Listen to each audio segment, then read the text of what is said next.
take a look back at your day and think about the times where you naturally helped people. Were those or could those be turned into acts of service? And kind of look at what you already do and how can you intentionally use that as service.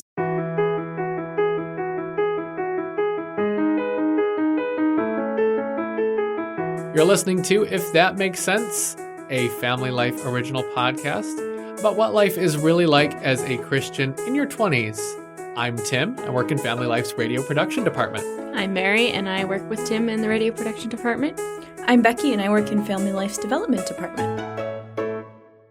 Hebrews 10:24 says, "And let us consider how to stir up one another to love and good works, not neglecting to meet together, as is the habit of some, but encouraging one another, and all the more as you see the day drawing near." Don't you totally feel like he's elbowing somebody there with that, as is the manner of some, get back to church? Definitely. I'm hoping our conversation today can be doing just what this verse says and stirring up ourselves and hopefully anyone listening to good works, to acts of love, and to putting our faith into action. The first question for us today is, when was a time you've served but not wanted to? And then what was that experience like for you? It's probably a bad time to ask that question, but can I flip the question around? Sure. Because I've had a really hard time answering that question. And I think I finally figured out why. It's because one of my spiritual gifts is acts of service. And when I first discovered that, I was really bummed because I'm like, oh, it's just acts of service. Like everybody does acts of service. But as I've grown in my faith, I've realized that it is very hard for me to say, no, I cannot help you, or I cannot do that act of service because it's just something that naturally comes easy to me. I see an old lady walking across the street or somebody putting groceries in the car, and I just want to go help them. I want to take the 2 minutes and go do it. Or there's something at church, I want to be there behind the scenes doing what needs to be done. So I think I need to flip that question, and when is a time I wanted to serve but didn't for healthy, good reasons, and how did that affect me? And for me, looking at it from that perspective, not saying no and not serving was really hard, especially leading up to it. Whatever the act of service was, whether it was something at church or something we were doing as a ministry. And then while that program, if you would say it that way, was going on, that's where my mind was. And I had to realize that always serving and always being there can be putting too much on my plate and distracting me from the other things that God has for me. And so it was really hard, but it was really good to realize that just because something is happening doesn't mean that it's my place to be there serving. Knowing when you have to say no is in the service of future service, right? Because if you've used up all your energy for just any old thing that everybody's asked you to do because they know you'll do it, then you're not going to have the energy for those other things that maybe you're specifically gifted in, those other ways you could give of yourself because you've over-yesed your schedule. Yep. Can yes be a verb? Yes. Well, to answer your question, when was a time you served but not wanted to, my dad in the church I grew up in had a big hand in everything that went on in the church, like church work days. That was his thing. He organized that. So anytime that there was a church work day or just a day where Dad was like, okay, we need to go to the church and fix the parking lot because it's stone and a mess. So there would be things like that that I would constantly be going along the ride for. And my dad is very much like you, Becky. He sees everything that needs to be done, and he has to do that. If he sees it, he has to do it? I feel that. Yeah. So I admire people like that because for me, I have trouble with that mindset of looking around and being like, oh, those walls need to be repainted. Or like you were saying, seeing an old lady trying to load her groceries in the car. Like, it's not in my nature to immediately think, I need to go help this person. Is it because you might notice it, but it doesn't register as, oh, there's a need? Right, exactly. I don't register it as, I need to help this person. This person is struggling. So I think We need more people like you, Becky. But back to answering the question, my dad would also help people in our church or neighborhood if they needed to like take down a tree or something. We would have these wood bees that he calls them. So get a bunch of people together and like chop down trees and do firewood and like stack it and all this stuff. For me, I was forced to go as the daughter, as the child, and I did not usually want to go in the first place. But then by the time like the end of it came around, I would find myself enjoying the community, the conversations with people, and even just satisfaction of a job well done. That's something we would be like, hey, Dad, do we get like allowance for this or what? And he's like, well, your reward is satisfaction of a job well done. And I'm like, great. Best dad answer ever. But usually he ended up being right by the end. And even if I went into it with a bad attitude and like, I don't want to be here, I'd rather be reading a book, I usually ended up like really having fun by the end. Mine is similar to the last part of what you shared, Mary, in that the way I answered my own question, the question being, when was the time you served but didn't want to? And what was that experience like? When was the time I served and didn't want to? Every time, mostly. Yep. Honestly, the opportunity comes up to serve. It's not that I don't take it. I just take it and think, oh, this is gonna be rough. But then, Mary, it's like what you said. Yeah. Where when I get there, I'm doing the work, whatever it is. Mm-hmm. You're seeing the camaraderie, or even just seeing, oh, I can help somebody with this, and I didn't know I could. Right. That starts to kick in. You start to see that, and then, ironically, I'll usually think, why don't I do this more often? I should do this more often. I should do this more often. So, yeah, does that give me terrible person points? Maybe. Hopefully the honesty counteracts some of that.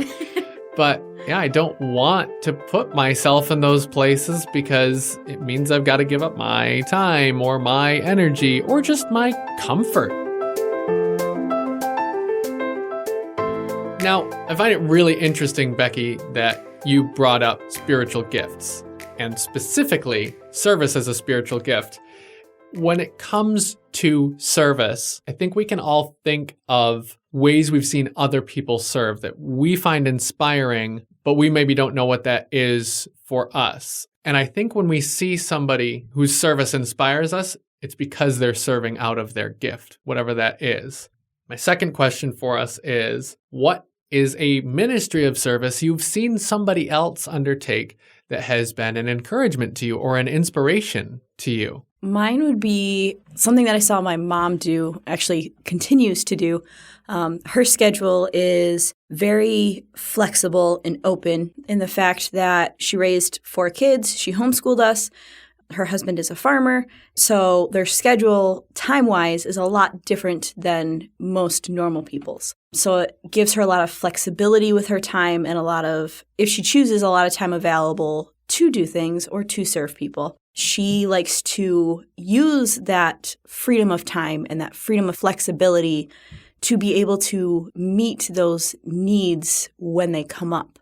Because there's always that random, unexpected need for something, whether it's somebody just fell and needs a ride to the ER, somebody needs a meal, somebody needs a phone call, somebody needs something that you can fulfill in that minute if you have the time and the flexibility to do so. Mm-hmm. And watching her over the years use her time and flexibility for the purpose of serving others, no matter what the need is, as long as she could meet it. And so for me, it's inspired me to look at the season of life I'm in. Okay, I might not have the flexibility and the time that she does to serve in the way that she does, but what in my season of life can I be purposefully focusing on as a way of service? Whether it's a certain time every week that I go to youth group and I serve there, or it's a certain project that I'm helping with, or a certain time that I'm setting aside for service, to look at it in a way of how can I use the season that I'm in to enable me to serve. Your mom sounds like the kind of person I was going to list for those whose service has been an inspiration to me. So when my wife and I had COVID over Christmas, we, of course, couldn't go out and things. So we're both young people in our 20s. We're both very healthy. COVID cases were very mild. So it was more of an inconvenience for us having to stay home. But in that time, people from our church, multiple people, were sending us messages. Can I get you anything? What do you need? What groceries do you need? Those were some of the messages. Other messages were, be on your porch at 6:00. We're bringing dinner for you. Like, oh, okay. Wow. People who, both like your dad, Mary, saw a need, whereas I probably would just have not seen it. I would have thought, oh, they have COVID. That's unfortunate. It wouldn't have been the question of, do I make them dinner or not? It would have just gone right over my head. So one, they saw it like your dad, Mary, and then like your mom, Becky, they either had that time or made that time because they said, I didn't plan for this. We didn't know this person was going to have COVID. But if I had COVID, I'd want somebody to make a meal for me when I couldn't get groceries. So I'm going to do it for them.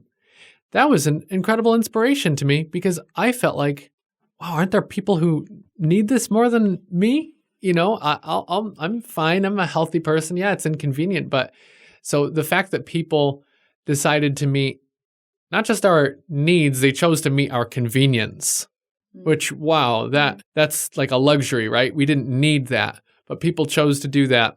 That was very inspiring to me to think, wow, what can I do to meet people's actual needs who are a lot worse off than I am?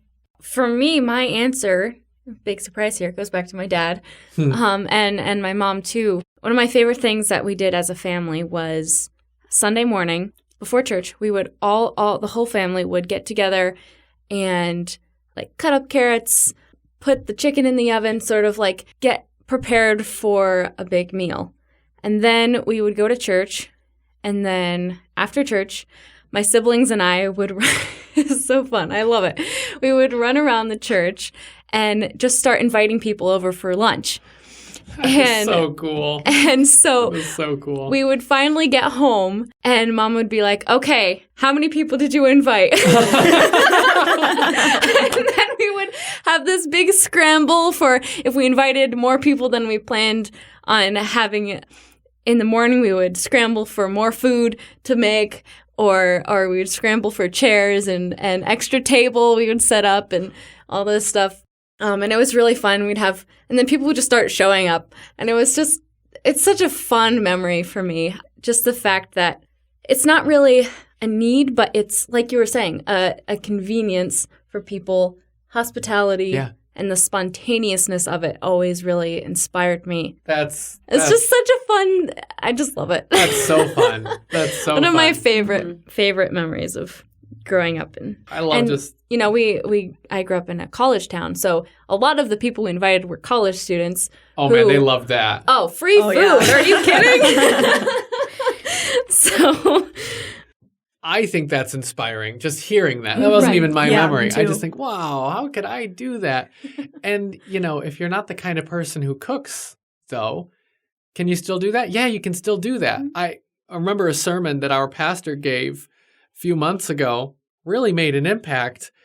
He was talking about hospitality, which is a huge part of service, big part of this conversation if you're talking about service. Just making somebody feel welcome, like they have a place, like they matter, like you want to hear them.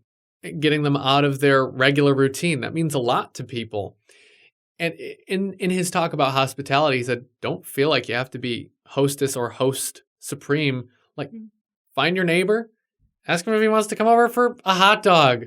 Like, you can do that, okay? If you can't cook, then just ask him if he wants to come over for a hot dog. Ask him if he wants to come over for popcorn. That really made an impact to me because we do think in our social media culture, in our Instagram-worthy culture, that we have to be able to take a picture of our meals, or at least of our dining room. If it's got to at least look presentable, it's got right? Mail all over the place, maybe. Wouldn't people maybe feel even more ministered to just be able to be like, wow, you feel comfortable enough to just have me into your real life home where, yeah, dinner's not ready. We're just going to have popcorn. That could mean a lot to somebody. Yeah, and when you walk into those places of someone's house where they live and it's not picture perfect, the meal isn't picture perfect. It could be popcorn on the couch with toys all over because you have toddlers, and there's something special and unique about that because you're being invited into their everyday life and not the picture presentation of their life. And so just that, I think, getting over of ourselves and what we want people to see, it helps bring in that comfortability and take those walls down and be like, you are welcome here with the toys on the floor, and let's enjoy popcorn and just do life. Yeah. Yeah. Oh, yeah. And that's tough for us to do because that means we have to be vulnerable and be willing to take off the facade of perfection.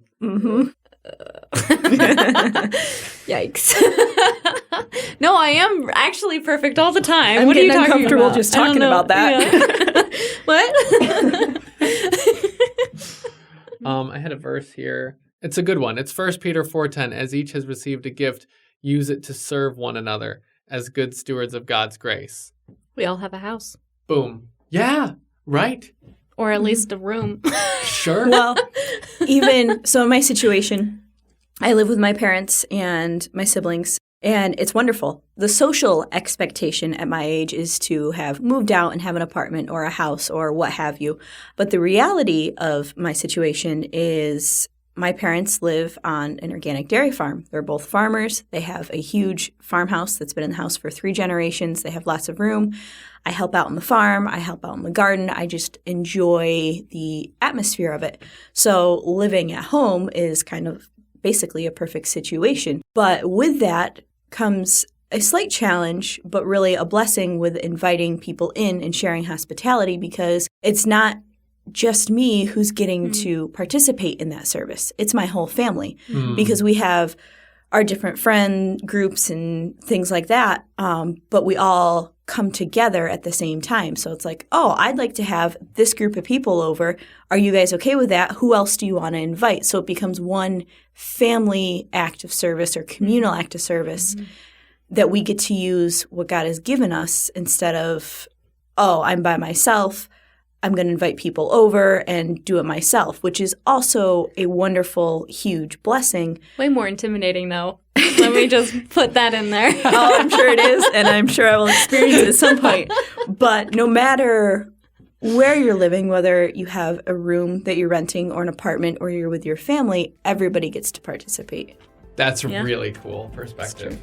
Yeah, you can't blame anything on your family if something's like weird or out of place. It's like, It's like my dog leaves her mail around everywhere. for each of us here, what are the serving capacities in which you feel alive or fulfilled, maybe? I think about those things as those things that make us feel alive as kind of hints to what we're called to, what the Lord wants us to do. Becky, you already shared that just helping itself, just service itself is something that you feel called to. Is there a specific kind of service that you feel more fulfilled in?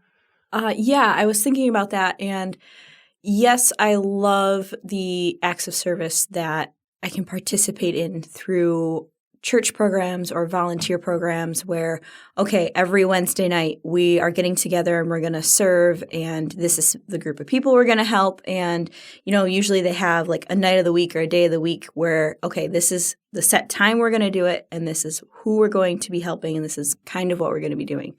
I enjoy those and they're great, but honestly, they kind of wear on me because it's a commitment the same time every week that it can get very routine. And yes, I'm serving, but it can get kind of boring at times if I don't actively choose to participate in it in a fresh way. So the kind of service that I enjoy is very similar to the popular movement of random acts of kindness. I guess I could say random acts of service because serving is helping or aiding someone. And I feel most alive when I help someone put groceries in their trunk, or somebody drops something and I pick something up, or I hear of a need where somebody got sick and needs dinner, or somebody needs a ride somewhere. Those random things that I can fulfill at a moment's notice is where I feel I come alive. And I think that's because they take me out of the situation. It suddenly becomes, this person needs it, I can fulfill it, and there's not a lot of time in between there for me to get in the way of myself and for it to become an act that I am doing and something that I did in my own power. It's more of a spontaneous thing, so it's something that gets me out of the way so I can focus more on, I helped this person, it made me uncomfortable, or it cut into this activity I was going to do, but this is what God would have asked me to do. I like and that. I was able to do it. Well, you can probably guess that hospitality is important to me. But like I was also saying, it's intimidating, and that's something that I have to work on. I also really enjoy working with kids. Like, I love going to like Awana and helping out with kids. And like last week, it was just really great because I was working with actually a new group of kids that I don't usually work with. Just sort of hearing about them and their lives, because it was sort of a laid back week. And so we were mostly just talking and reading a verse or two. And it was just really fun it's really fun to speak into kids' lives, because I know that is going to stick with them their whole life. Even if they don't remember the specific person or moment or thing that was said, they'll remember, I am appreciated and loved and important. And I think that is something that I get really excited about. Again, for me to tag off on what you were just saying, is that service can be just those kind of things, those interpersonal things. The way I was thinking about it, one way we can understand service is being able to do anything that you would be glad if it was done for you. Mm-hmm. Kind of like the golden rule, right? Sounds familiar. Yeah, right. And I think about, for one, what you were just saying, Mary, would you be glad when you were a kid if somebody who was older, who you looked up to, took the time to listen to you and hear what you thought and ask you questions? Yeah, you would be pretty glad about that. So you can give that to them. And that's service. Going back to an event we had at church where the public was invited in, people who weren't believers, people who might have been familiar with our church for a time. And our Harvest Festival is an event where people could do that. They got to come to church and just have fun and games and stuff. At that event, one of the places I was asked to fill by you, Becky, thank you for this in advance. You're You'll see where I'm welcome. going here. Was to just be a, quote, floater. Somebody who went around and just made sure people were knowing what games they could play, asking them, just making them feel comfortable. That's like, wow, that's pretty vague description of things. But I got to it and thought, oh, I guess Becky knew what she was doing, putting me in this spot, because I didn't know what this was going to be like. But I just ended up really enjoying myself, finding that I was just talking to people and asking them questions, making them feel comfortable. And, if there were kids, showing them how to play a game, playing the game with them, and all of those just interpersonal interaction things. It's like I wasn't lifting anything heavy or spraying pledge on cabinets or any of those things I think of with like church work days. But there I was serving just by interacting interpersonally with people. So all that to say is I feel personally rewarded when I can just make somebody feel comfortable.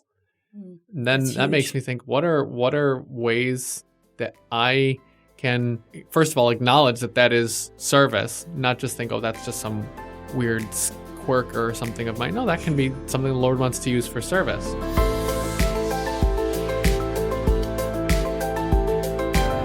Looking for those opportunities, for those service opportunities, is the biggest part of being used by the Lord to serve, because there's always needs. It's just a matter of seeing them, believing that He can use us in those capacities, and that those quirks about ourselves really might be ways that He has for us to bless others with, and then just doing them. So our last thought for each of us to mull over is to look small, not to be big picture right now, just to look small. What's something you can do to serve another person in the next 72 hours? I think the key there is to look small and to start small. sometimes I get stuck in my head and I think that small doesn't mean anything and small is too small, that it needs to be some big flamboyant act of service or it's not going to have the impact. But then when I get thinking about it and I realize that a lot of the times when somebody does something small, it has the biggest impact. I mean, it can be as simple as somebody thought of me when they were in the store and they saw my favorite kind of candy bar, so they picked it up and they got it for me. Just that small detail that they decided that they picked up on and then decided to act upon.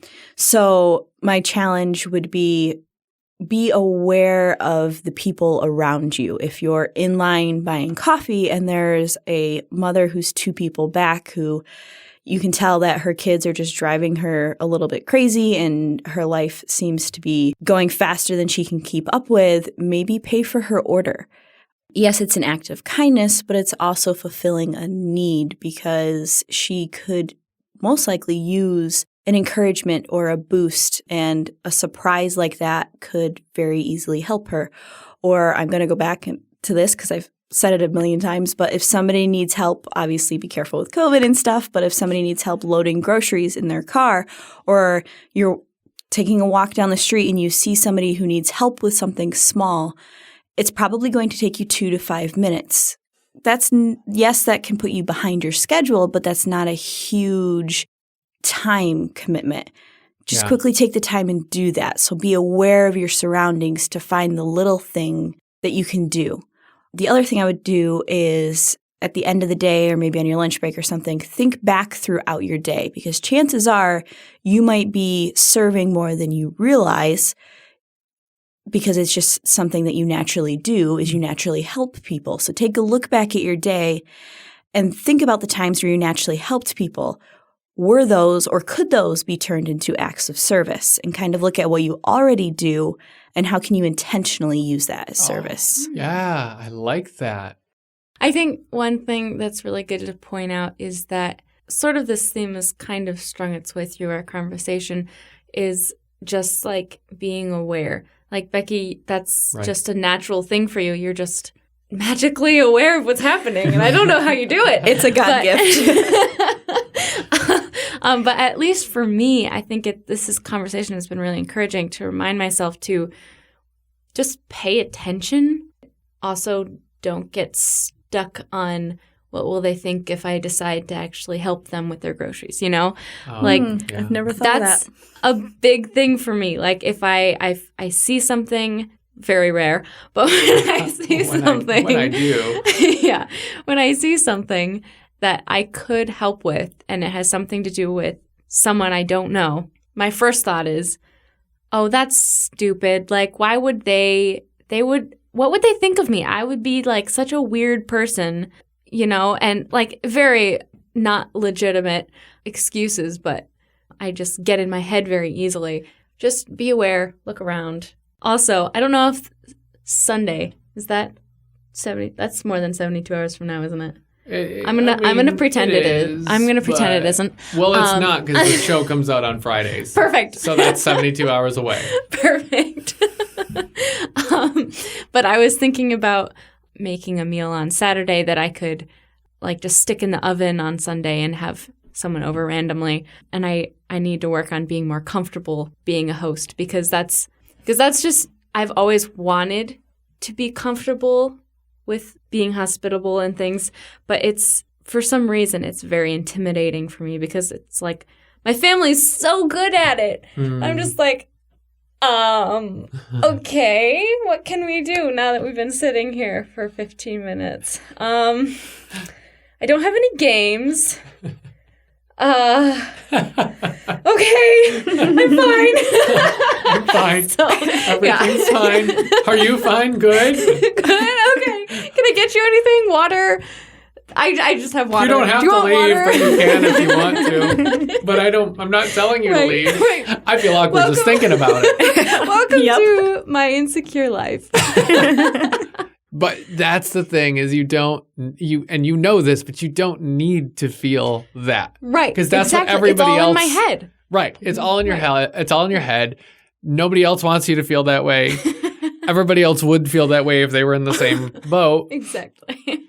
Yeah, man, we're our own worst enemies with these kind of things. I tell you, just you've got to do it and trust that it's a kind thing, that God wants you to do it, and it's going to be good, and it's going to mean a lot to the other person. Mine is very plain and simple, and I think that's part of the key of how I could realistically do it in the next 72 hours, is just to do something that I find annoying.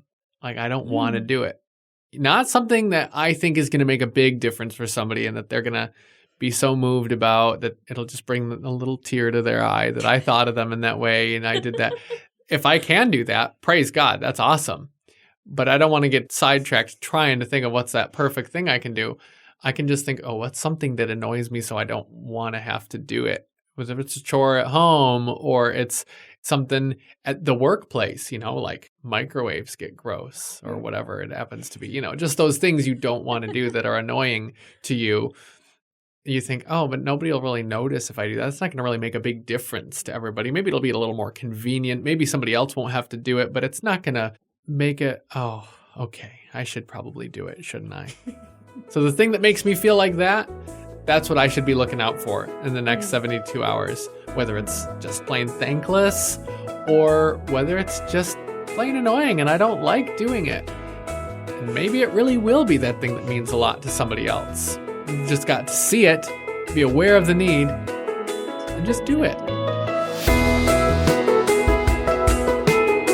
It's been another episode of If That Makes Sense, and coming up the end of this May, this show will be taking its first ever break. And we'll be coming back with a fresh new season for you in the fall of 2021. But until then, we've still got 5 episodes left before our first break, the end of this May.